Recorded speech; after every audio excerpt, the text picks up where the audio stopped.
bem-vindos a mais um DeltaCast. Eu sou Fred Nascimento, diretor aqui na Delta Imóveis, e tenho o prazer de estar com um colega nosso, Leonardo Barbosa, economista, um cara que tem nos ajudado muito a entender o jogo financeiro no mercado imobiliário, mas eu vou deixar para ele se apresentar. E aí, Léo, beleza? Tudo jóia? Tudo bem, graças a Deus, Fred. Eu me sinto muito honrado. A gente já vem falando há muito tempo para fazer esse tipo de podcast, né, de bate-papo. E chegou a hora, né? Que bom, é isso aí. Léo, eu quero ir direto ao ponto. Eu quero que a gente fale sobre essa famosa taxa Selic. Por quê? Quem que, afinal de contas, quem que aumenta, quem que mexe nessa taxa Selic? É a Fundação Getúlio Vargas, é o governo, é o Papa, é o Banco Central. Conta pra gente entender, porque a gente hoje em dia só vê postagem, né? Aí você vê lá, taxa Selic subiu, taxa Selic vai para 17, taxa Selic vai para 15,75. Desvenda um pouco esse mistério aí pra gente, que todo mundo conhece, mas eu acho que nem todo mundo entende bem de onde ela vem, para onde ela vai. Beleza, Fred. É o seguinte. Primeiro, vamos começar no básico, né? O significado da sigla Selic, Sistema Especial de Liquidação e Custódia. Então, a taxa Selic, ela é primordialmente a taxa que o governo utiliza como base para remunerar os seus títulos de dívida para financiar a dívida pública. Então, os títulos do Tesouro, a chamada renda fixa, né, que a maioria dos brasileiros conhece aí como renda fixa, os títulos do Tesouro eles são remunerados com base na Selic. Então, em última instância, quem determina o valor da Selic é o Copom, o Conselho de Política Monetária. Ele é formado pelo presidente do Banco Central, a diretoria do Banco Central, mas ele tem ali uma composição com os ministros da Fazenda, o ministro do Planejamento, que em conjunto determinam quais vão ser as diretrizes macroeconômicas e como que as políticas monetárias vão se comportar frente às políticas fiscais que o governo deseja implementar. Nós temos aí basicamente dois universos de políticas fiscais que os governos normalmente adotam.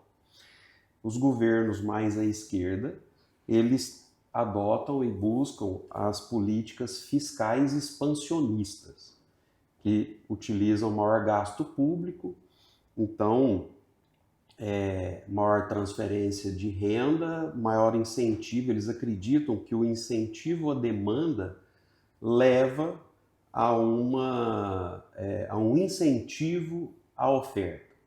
É a crença básica dessa linha de pensamento. E do outro lado, você tem as políticas mais à direita que acreditam na política fiscal contracionista, de menor gasto público, de maior controle de gasto público, o que leva aí nessa crença que sobra mais dinheiro na economia como um todo, e é por aí que se acredita, por essa linha de pensamento, que a economia vai se desenvolver e vai ter maior sustentabilidade de crescimento. Então, basicamente, você tem essas duas formas de visão, né, de condução, e isso gera efeitos na Selic. A Selic ela é balizada em função, provocada em função dessas duas linhas de pensamento macroeconômico. Então, se o governo sobe a Selic, ele consegue dar um rendimento maior para quem está investindo nele. E ele capitaliza mais. O governo não vai subir a Selic.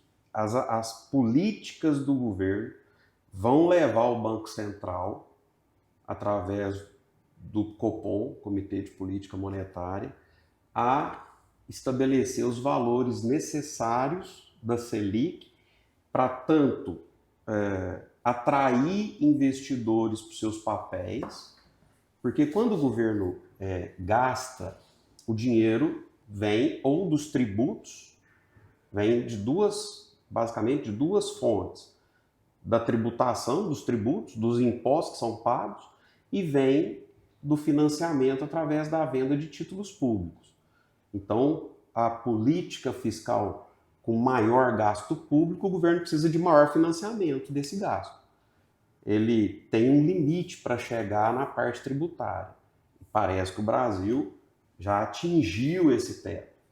E aí sobra o outro lado, que é financiar esse gasto público através da emissão de títulos de dívida, endividamento, que é atrair investidores. Quem são os investidores? Toda a população brasileira.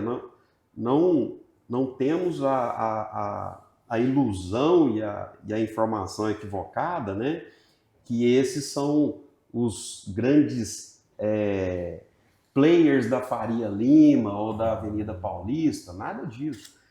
Quem investe são todas as pessoas que têm algum nível de poupança e que vai lá defender essa poupança, se proteger e aproveitar, né, uma remuneração mais atrativa.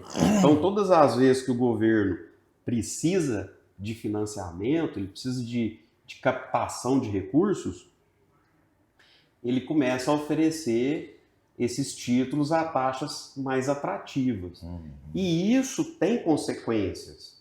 E a gente já está sentindo essas consequências na economia e, enfim, eu como economista tenho uma análise, tenho uma posição e a gente pode discutir isso aqui para esclarecer aí o nosso público, para trazer essa visão aí para as pessoas. Léo, o que acontece? O nosso foco aqui é o mercado imobiliário, mas eu vejo que não tem como falar de mercado imobiliário sem falar de custo financeiro, de financiamento. Basicamente, sem falar de Selic e sem falar de inflação. Existe alguma relação entre Selic e inflação? Como que é isso daí? Ou são duas coisas extremamente distintas? Vamos falar um pouco dessas bases para depois a gente aprofundar bastante no tema que envolve os financiamentos e as alavancagens financeiras no mercado imobiliário. Beleza, Fred. Tem conexão, é lógico. A gente, em economia, em finanças, a taxa de juros, os juros, são, sem dúvida nenhuma, o principal indicador do mundo, né? Todas as operações econômico-financeiras, elas são realizadas com o indicador dos juros. E as pessoas, elas tomam as decisões com esse indicador, né? Então, a princípio, quando você vai captar recursos, você busca menor taxa de juros. Quando você vai aplicar seus recursos, você busca maior taxa de juros. E aí, fazendo essa conexão que você chamou a atenção aí, levando para o mercado imobiliário. Então, hoje nós temos um governo que ele se posiciona com uma política fiscal expansionista. Ele acredita que com o governo apertando a arrecadação e fazendo gasto público, que isso vai levar ao maior crescimento da economia. Nós observamos uma taxa de PIB que teve sim um crescimento. Isso provoca um crescimento, mas é um crescimento que não se sustenta ao longo do tempo. Vou tentar explicar aqui de maneira simples para quem está nos assistindo entender como que isso acontece. O dinheiro do governo, como eu disse, ele vem dos tributos e dos títulos de dívida que ele emite. Então a gente está vendo aí a dívida pública explodindo. Quando o governo aumenta o aperto tributário, ele tributa mais, o que acontece? os agentes econômicos, as empresas, elas repassam essa tributação para o preço. Quando ela repassa para o preço, aí você tem o efeito inflacionário, num primeiro momento, por esse repasse. A inflação resultante, ela não é somente desse movimento. Aí começa a se ter uma inflação não só pela tributação, mas também tributo direto, mas dos tributos que vão incidindo sobre os insumos e custos adjacentes em toda a cadeia produtiva. Pois bem, isso dá um impacto no lado da oferta.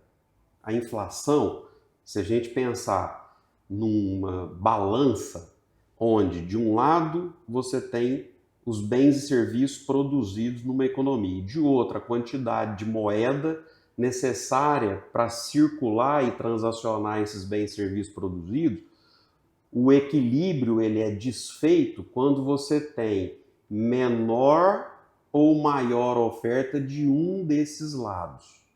Então, se você pegar aqui os bens e serviços, quando você tem uma menor oferta desses bens e serviços, então você vai ter maior quantidade de moeda em circulação e isso é compensado pela inflação. A inflação dos preços, porque você vai ter uma demanda maior, você tem mais dinheiro em circulação, a demanda aumenta, o preço sobe. Perfeito? Quando você tem uma oferta maior de bens e serviços, uma quantidade menor de dinheiro, né? Então você tem uma demanda baixa e muita oferta, o que vai acontecer? O preço cai e isso volta a se equilibrar. Tá. Como que então essa política que está sendo adotada vai interferir nessa balança? Ela interfere quando ela tributa mais aqui, aí ela provoca uma inflação. Só que ela transfere essa tributação para a demanda. Essa demanda vem com uma velocidade muito grande para consumo. E a oferta, ela não está pronta na quantidade, ela aumentou no preço, mas não aumentou na quantidade. Aumentou o preço pela maior tributação, mas a quantidade de bens e serviços não sofreu aumento. E aí você transfere isso como poder de compra para a demanda, ele corre e o que acontece assim de modo bem simplório? Quando você tem muita gente querendo comprar tomate na feira e não tem tomate na feira para ser vendido. O preço do tomate vai lá em cima. Vai lá em cima. Então isso acontece de forma genérica, generalizada na economia e você volta a alimentar essa inflação. Para conter esse movimento, você tem que ou parar de incentivar essa demanda e incentivar a oferta. A ideia de que ao incentivar a demanda você provoca o incentivo na oferta, ela tem um problema.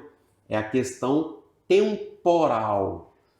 É um movimento que, para quem não estuda isso de forma mais profunda, acredita que ao aquecer a demanda, você leva o aquecimento à oferta, mas não é assim. Porque a demanda é dinheiro imediato na mão de quem compra. A oferta, ela demora para gerar produtos adicionais para atender essa demanda imediata.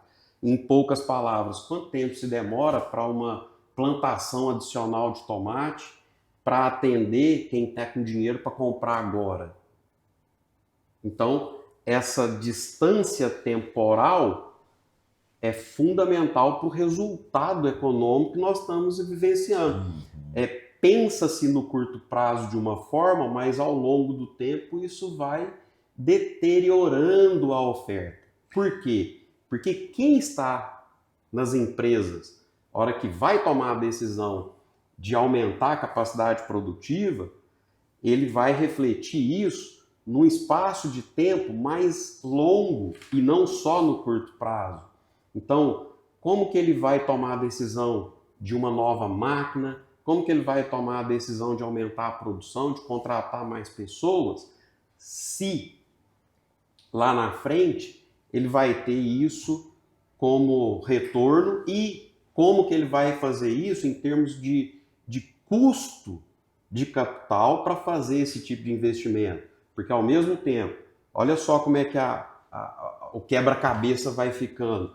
Ao mesmo tempo que ele vê a oportunidade no curto prazo, ele se desestimula de fazer esse investimento, ele não vai fazer o investimento porque com esse movimento de aquecimento da demanda no curto prazo, o governo precisando captar recursos, o governo toma esses recursos que seriam destinados para aumento dessa produção, aumenta o custo através da Selic, e esse custo mais alto inviabiliza a taxa de retorno da oferta dos produtores. E aí você tem um desincentivo à produção recorrente e esse incentivo ao consumo recorrente. Essa conta não fecha. Léo, eu vejo assim, quando a Selic aumenta, parece que existe uma desestimulação das pessoas que vão fazer financiamento imobiliário. Qual que é o impacto e quando que esse impacto acontece a ponto de desestimular a pessoa? Então, aí, Fred... Porque essas pessoas estão certas ou erradas? Elas devem esperar a Selic abaixar, não devem fazer o financiamento. Eu queria trazer luz, porque isso a gente vê um impacto muito grande na maioria das pessoas quando tem esses anúncios. Então, Fred, o mercado imobiliário ele tem que ser analisado à parte. E não é porque nós estamos diretamente ligados a esse mercado, não. Ele é realmente um mercado à parte. Eu como economista, eu tenho uma convicção que não existe economia que se desenvolva sem que você tenha um mercado da construção civil e um mercado imobiliário sólido e sem que você tenha um agronegócio sólido. E por N motivos, né? A gente pode dizer aqui que esses dois segmentos da economia são a base, são a estrutura. Tudo que você tem em termos de bens e serviços, eles são depois incentivados e estruturados com base nesses dois grandes setores, e a construção civil ela é fundamental. Por que ela está à parte? Por que ela tem que ter uma análise exclusiva? Porque o imóvel ele não é um bem-serviço, ele não é um bem comum. Ele é completamente diferente dos bens, das outras mercadorias, dos outros itens de produção da nossa economia. Por quê? Vamos pensar um imóvel, material de construção necessário para se construir um imóvel. É completamente diferente. Por exemplo, eu vou te dar um exemplo aqui, areia. Areia é um item da construção civil, perfeito? É abundante a areia. Você pensa, a areia do mar é infinito, né? Você pode pegar ali, mas você pode usar aquela areia para construção civil? Não pode. Ela é abundante, mas não pode. Então, a areia para ser utilizada na construção civil, ela é específica, ela tem que ser encontrada e ela tem que passar por um processo de outorga e autorização ambiental para ser explorado aquela reserva. E depois que você tira, ela não é igual uma plantação de tomate, que depois você planta novamente e você vai ter uma nova safra. É um recurso natural escasso, finito, e quanto mais você retira, mais escasso ele fica. Então, a brita também não. Tudo. O ferro também não. Tudo. Então, o barro do tijolo já está até acabando. Isso, por si só, já coloca a construção civil e o mercado imobiliário com uma característica completamente diferente de produtos do agronegócio ou de outros bens e serviços. Aí a gente pode adicionar a questão do espaço. da localização. Acho Então, que eu estou chegando à conclusão que o imóvel ele não é construído, ele é minerado. né? E à medida que você vai ocupando novos espaços, porque a população no Brasil e na maior parte do planeta, ela tem crescimento demográfico positivo, então significa dizer que todos os anos, vamos pensar nos últimos números, né? Os últimos percentuais, Uberlândia, nos últimos anos, está crescendo a uma taxa de 1,49%, 1,5% ao ano de crescimento demográfico. Então, você imagina isso projetado ao longo de 5, 10 anos, o tamanho da população de Uberlândia, porque essa taxa de crescimento ela é exponencial, é o chamado juro composto, né? Então, é juros sobre o capital. Então, apesar da redução do ritmo de crescimento, ele existe, ele é positivo. Uberlândia tem uma projeção de crescimento que não vai parar, independente da taxa Selic estar mais alta, mais baixa. Então, isso que estamos falando faz parte da estrutura do segmento da construção civil, do mercado imobiliário. Então, o mercado imobiliário ele é resistente a qualquer oscilação da taxa Selic. E se você não levar esse fator estrutural em consideração, se você tiver com foco de decisão somente na Selic e não atentar-se para esses outros elementos, então a sua decisão pode ser equivocada. É evidente que quem está nos vendo, nos assistindo no podcast, está preocupado com a Selic. Por quê? Porque, de um lado, ele tem uma grande oportunidade de aplicar em renda fixa. Porque a atratividade da aplicação na renda fixa está muito grande. Por exemplo, a Selic é 14,75%. Se ele tiver um fundo de renda fixa 100% do CDI, né, ele vai ter 14,75%, porque o CDI ele é balizado com a Selic. Ele remunera de acordo com a Selic, CDI, Certificado de Depósito Interbancos. Então, os bancos que transacionam títulos com o Banco Central, eles pagam e recebem por esses títulos transacionados a Selic daquele momento. Então, quando ele capta e transfere isso para o mercado, ele quer vender, quer captar essa poupança das pessoas, né, que sacrificam o seu consumo, sacrifica uma parte do seu trabalho, faz a poupança e, para se proteger da inflação, aplica nesse mercado financeiro. Então ele está buscando essa proteção, ele compra esses títulos atraídos por essa taxa mais alta. E aí entra-se outra questão importante. A taxa de juros do financiamento do mercado imobiliário, ela nunca, ou a palavra nunca é muito forte, né? Mas ao longo da história, ela, pela atual estrutura de composição desse fundo de recursos, ela dificilmente, ou nesse atual modelo, não ultrapassa a Selic. Então você tem uma situação que a taxa de juros do financiamento habitacional ela sobe, mas ela nunca vai ser maior do que a Selic. Ela vai ficar sempre abaixo da Selic. Por quê? Porque, vamos pensar no Minha Casa Minha Vida, a maior parte dos recursos, ou quase a totalidade dos recursos, vem do FGTS. Então, vamos ver se eu entendi bem.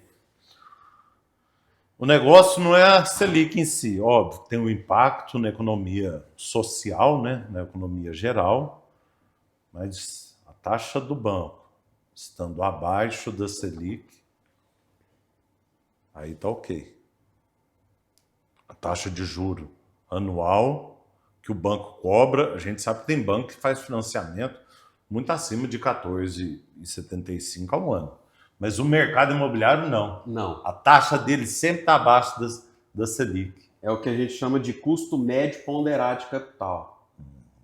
Esse custo médio ponderado de capital do financiamento no mercado imobiliário, ele tem as fontes de recurso que trazem esse custo, esse juro para baixo da Selic. Então, vou te dar um exemplo. no caso do SBPE, Sistema Brasileiro de Poupança e Empréstimo, que é a linha de crédito para o médio e alto padrão. Qual que é a composição do fundo de recurso? Caderneta de poupança, né, que é a base desse fundo, e ele vai pegando outros fundos de recursos, como fundos de investimento em fundos de investimento imobiliário, que formam um conjunto de recursos de investimento. Só que a taxa de retorno desses fundos, o custo desse capital é um pouco mais alto. Vou trazer para miúdos. Quanto custa a poupança dentro do fundo de recursos para financiar a aquisição imobiliária? A poupança custa 6% ao ano, com o saldo corrigido pela TR. Digamos que 50% do fundo do orçamento para financiamento esse ano no SBPE é poupança. Se 50% custa 6, e vamos supor que os outros 50% seja formado por exemplo, vou colocar Selic, só para você comparar aqui. 50% do fundo, poupança a 6%, 50% Selic, vou pôr 15 aqui para arredondar. Fechou? Quanto que é 50% de 6? 3. Quanto que é 50% de 15? 7,5. 3 mais 7,5, quanto que vai dar o custo desse fundo? 7, 8, 9, 11,5. 10,5. Então você tem um custo de financiamento, um custo médio ponderado de capital de 10,5 para financiar o mercado imobiliário, sendo que a Selic para balizar os fundos de investimento em renda fixa, 15% ao ano. Então, onde você aplica está 15, mas onde você financia está 11,5 nessa simulação que eu dei aqui. É evidente que para cada banco isso muda. Por que muda? Por exemplo, por que a Caixa Econômica ainda é o banco com as menores taxas para financiamento imobiliário? Porque o volume de recursos que ela tem na caderneta de poupança é muito superior ao dos outros bancos. Então, a participação da caderneta de poupança a esse custo de 6% ao ano é maior nesse bolo que vai financiar o crédito imobiliário, o financiamento imobiliário. Então, a qualquer momento da economia, independente da Selic estar mais alta ou mais baixa, o financiamento imobiliário vai ser sempre a menor taxa de juros do mercado. Mesmo com essa taxa, tem todo o sensacionalismo, vamos dizer assim, que está afastando as pessoas. Você aconselha, é momento de investir através do financiamento? Fred, então olha só, sim, é momento. O mercado imobiliário, o momento é sempre o ontem. Quanto mais tempo você demora para entrar em qualquer situação do mercado imobiliário, pior o momento vai ser. Tanto do ponto de vista, principalmente do ponto de vista que o mercado imobiliário ele não é um foguete que não dá ré. É um foguete que só anda para frente. Ele pode até se estabilizar em determinado momento, mas ele só anda para cima, por esses fatores que nós comentamos aqui. Então, independente da taxa de juros estar alta, a taxa de juros do financiamento imobiliário sempre vai estar inferior à taxa de retorno dos fundos de renda fixa, por causa dessa composição do fundo de recursos. E, em função disso, o mercado imobiliário, pelas suas características estruturais, de demanda sempre maior do que a oferta. O déficit habitacional, no Brasil, ele dificilmente vai ser superado ao longo dos últimos 20, 30 anos. A nossa demanda por novas moradias é gigante. E isso não muda ele só aumenta quando nós temos um momento conjuntural como esse que nós estamos atravessando. Então, se um lado, quem nos assiste está preocupado com a taxa de juros mais alta, do outro lado tem o custo de produção que está só aumentando, não só a matéria-prima, mas a mão de obra é um fator importantíssimo no custo de produção, e essa mão de obra é escassa e ela está ficando cada vez mais cara. Então, ele olha um lado, mas ele tem que ver todo o contexto, e nesse contexto, esses fatores estruturais são muito mais importantes do que o momento conjuntural que a taxa de juros está impactando. Então, por que ele deve entrar no mercado de imóveis? Por que ele deve adquirir o seu imóvel? Por esses fatores estruturais, e porque com o mercado imobiliário, as características, aí eu vou entrar no lado financeiro da coisa, ele tem características exclusivas. Vou te colocar aqui para o nosso público a característica mais importante. O imóvel é o único bem da nossa economia que tem um comportamento no seu comportamento de preço, de valorização ao longo do tempo, que se comporta como um sistema de capitalização de juros compostos, tanto na valorização quanto no aluguel. E essa base é que faz toda a diferença na hora de tomar a decisão. As pessoas ficam tratando desse assunto de uma maneira mais qualitativa, sentimental, quando na realidade o fator mais importante que determina é a matemática, é o financeiro. Então vou traduzir aqui para uma linguagem mais simples. Como que é o comportamento de preço de um carro?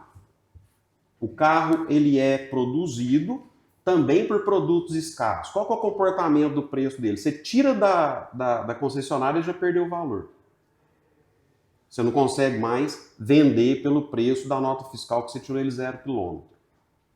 Aí não vamos entrar nas características que fazem do carro ter esse comportamento. Mas não é só o carro que tem esse comportamento. Todos os bens, TV, geladeira, tirando imóvel, só o imóvel tem um comportamento de hora que ele está pronto, ele ainda tem o processo de valorização permanente. Muito mais acelerado nos primeiros 5 anos, depois ele entra numa fase de menor taxa de elasticidade de valorização, mas ele continua valorizando sempre.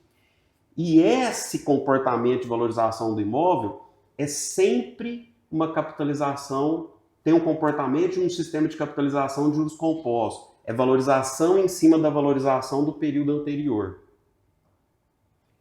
Por outro, então, ele é um ativo fantástico, que só ele tem essa característica. Mas ele tem um outro ponto positivo que torna ele único em todo o rol de produtos do mercado que a gente tem aí. É que ele é o único ativo que tem esse comportamento, tanto na valorização do imóvel quanto a rentabilidade do aluguel, que tem esse comportamento, ele tem uma linha de financiamento que permite que você, através de um financiamento, que é um sistema de amortização, e nesse caso a gente tem a amortização saque, que o juro é simples. Olha só, qual outro segmento da nossa economia você tem um sistema de amortização de juros simples? Quando eu estou falando de sistema de amortização, eu estou falando de um sistema que, à medida que você amortiza o principal, o saldo decresce, ele é decrescente. Ele começa do maior e vem para o menor. Então, a taxa de juros incide sobre esse saldo decrescente, ele é juro decrescente. Tende a zero. E você compra com isso um imóvel que vai ter valorização exponencial, crescente ao longo do tempo, por fatores de custo de produção e por fatores de mercado de localidade. Então, qual a hora de entrar nesse mercado? Qual outro produto A hora já passou, já sempre. passou? Léo, um caso muito prático que eu vejo muito, o nosso mercado é feito de conselho, né? Quando a pessoa vai comprar um imóvel, ela pede conselho para o pai, pede conselho para a mãe, e eu vou pegar um caso que eu já vivi. A pessoa tinha um terreno, ia comprar um apartamento, 3 suítes. Ela vai lá financia 80% desse apartamento.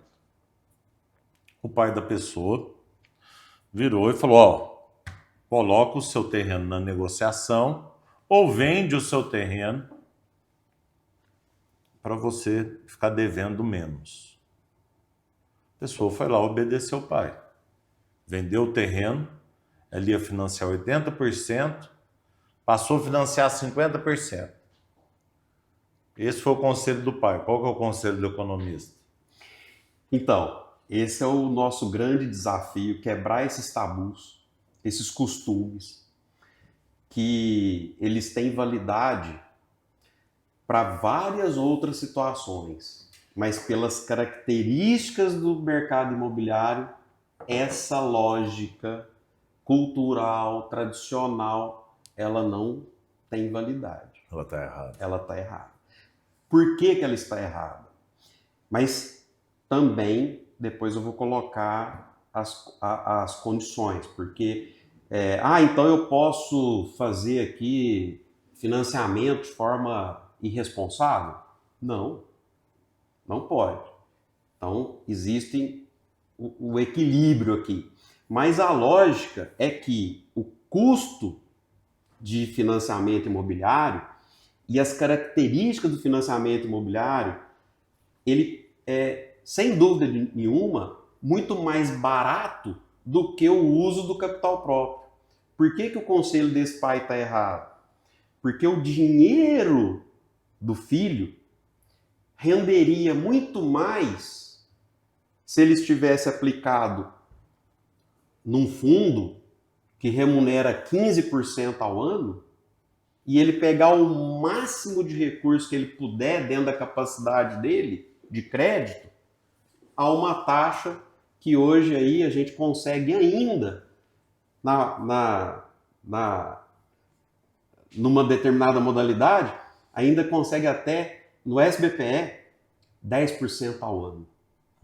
Então veja bem, se ele usa o dinheiro dele a 15 e ele poderia captar esse recurso a 10, ele está pagando 5% a mais de juro com o dinheiro próprio dele. Então não compensa querer dar uma entrada maior do que o banco está pedindo. Não. E se não compensa dar a entrada maior do que o banco está pedindo, e a compra à vista? O que você me fala dela? Piorou. Sério? Sério. Por quê? Porque o desconto que quem está comprando acredita que teria, ele é um desconto simples. Uma taxa muito, muito baixa. Hoje você não consegue descontos. Você que está no mercado sabe mais do que eu. Se eu chegar e oferecer aí uma condição à vista, digamos que eu consiga 20% de desconto. Não consegue, por que a gente não consegue? Porque hoje, tanto à vista quanto o financiado, a pessoa vai receber em 30 dias, então não é uma antecipação muito... Exato. Fora isso, digamos que eu consiga, excepcionalmente, numa situação única de oportunidade, digamos que tem uma pessoa que está com muita pressa e ele está dando lá 20%, 30% de desconto para comprar ali à vista, na hora. Ok? É uma situação raríssima de mercado e, nesse caso, você aproveitar isso no curto prazo seria interessante. Mas fora essa situação excepcional, você não tem outras situações que vão te oferecer esse tipo de oportunidade momentânea no curto prazo. E eu digo curto prazo porque se você pensar num desconto de 20%, se você conseguir um desconto de 20% excepcionalmente, se você não liquidar esse imóvel, vender ele no preço de mercado, então digamos que esse produto vale 100, você conseguiu aí 20%, você está comprando ele por 80%. Se 100 tivesse aplicado a 15, em 2 anos você estaria com 30. Então, nesse caso, para valer a pena, você teria que vender ele a 100 para realizar esse ganho do desconto aí, pelo menos em menos de 2 anos. Outra coisa que eu vejo acontecendo todo dia no mercado. É difícil a pessoa que financia um imóvel em 20 anos e demora 20 anos para pagar. É outro erro, né, Fred? A falta de conhecimento de finanças, e especificamente porque finanças, ela, no caso do mercado imobiliário, é específica para o mercado imobiliário. Não é igual para outros produtos. Porque eu acabei de dizer aqui vários elementos que tornam o mercado imobiliário único. Eu brinco que tem gente que trata financiamento imobiliário igual fatura de cartão. Confunde o que acontece com cheque especial, com fatura de cartão, com financiamento de carro. Então essa confusão leva a decisões equivocadas. Qual é o equívoco dessa decisão de amortizar um financiamento imobiliário? Então, um exemplo. Se o meu dinheiro, vou fazer aqui a conta do 100, né? Se 100 reais que eu tenho meu aplicado numa Selic de 15% ao ano, eu vou ganhar muito mais aplicando nessa Selic de 15% ao ano do que amortizando 10% ao ano. Entendi.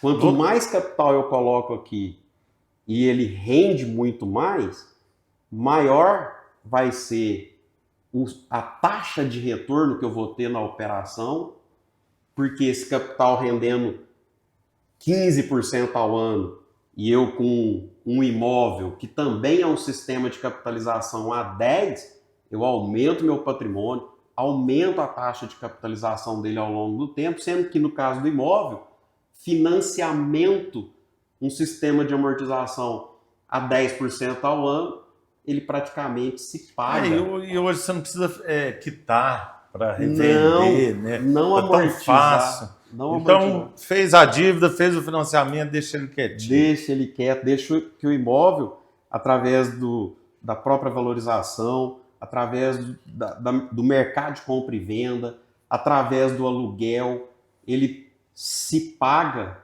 com esse financiamento ao longo do tempo, e o recurso da pessoa gera esse investimento em ativos de rentabilidade mais alta, e dessa forma ele multiplica o patrimônio, aumenta a taxa de retorno dos seus investimentos. Hoje, Léo, a gente vê muita questão da portabilidade, mas eu só vejo propaganda falando: faz a portabilidade do seu salário para o nosso banco. E a portabilidade do financiamento? A pessoa pode financiar numa época que o juro está mais alto e depois aproveitar uma promoção de outro banco, porque você é proprietário de correspondente bancário.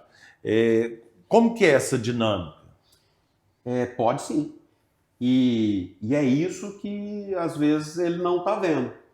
Que num horizonte de médio e longo prazo, essa Selic voltando e a taxa de juros, como consequência, voltando para valores mais baixos, ele pode eventualmente fazer uma portabilidade mais à frente, ele pode realizar o imóvel, aí quando ele vende o imóvel, ele quita esse financiamento e ele aproveita depois um segundo momento, onde ele melhora o padrão de imóvel que ele adquiriu, aí ele aproveita um momento da economia que a taxa de juros estiver mais baixa. Enfim, o mercado de imóveis ele não para.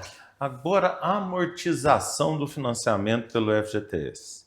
Aí sim. É melhor eu fazer ela de 2 em 2 anos? Quando? O que você me diz? Orienta o pessoal aí. Quanto mais rápido você puder utilizar o FGTS para amortizar, maior vai ser seu ganho. Então, se você puder, já na hora da aquisição do imóvel, sacar todo o saldo e já utilizar ele ali como parte da entrada, como... Enfim, aí no caso do FGTS, por quê? Porque o FGTS, ele tem uma taxa de remuneração muito baixa.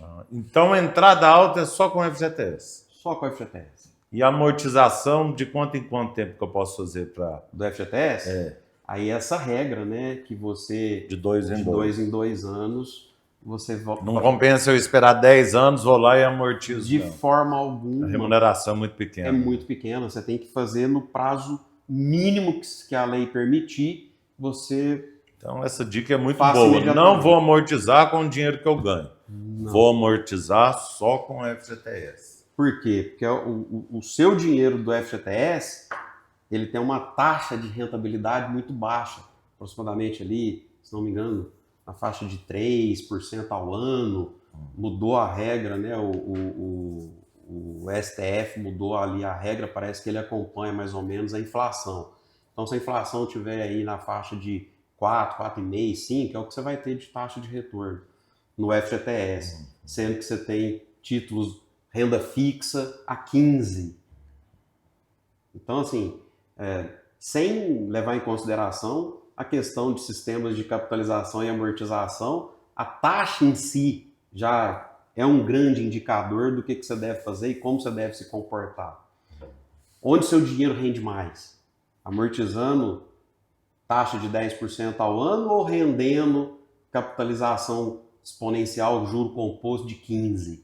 Então, seu dinheiro aqui rende muito mais. Por que eu devo comprar o imóvel? E mesmo aproveitando o meu dinheiro na renda fixa hoje, por que ainda assim eu devo comprar o imóvel?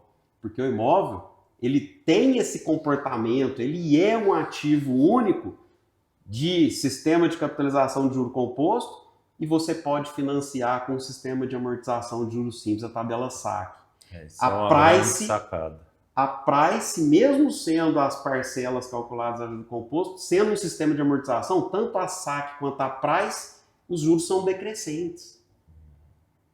Então, você comprar com juros decrescentes um ativo que tem retornos e rendimentos crescentes, só no mercado imobiliário. Não tem outra situação no nosso contexto econômico que oferece essa janela gigante de oportunidade. Isso é isso.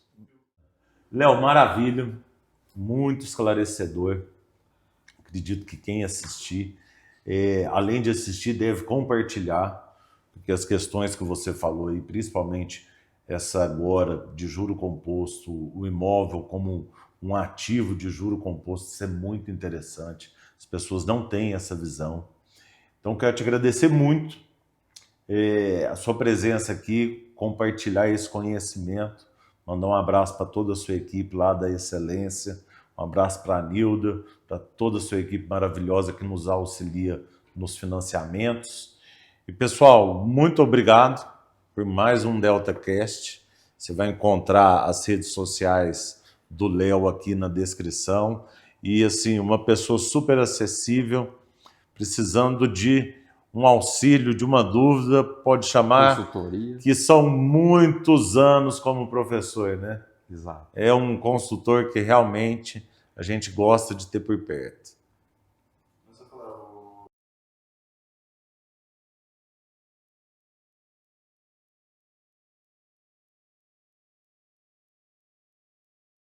E você que está gostando, quiser dar alguma dica, alguma sugestão para os próximos episódios, fique à vontade, deixe nos comentários e curte aí para mais pessoas serem alcançadas, compartilha, esse conteúdo é muito importante. Te vejo no próximo episódio.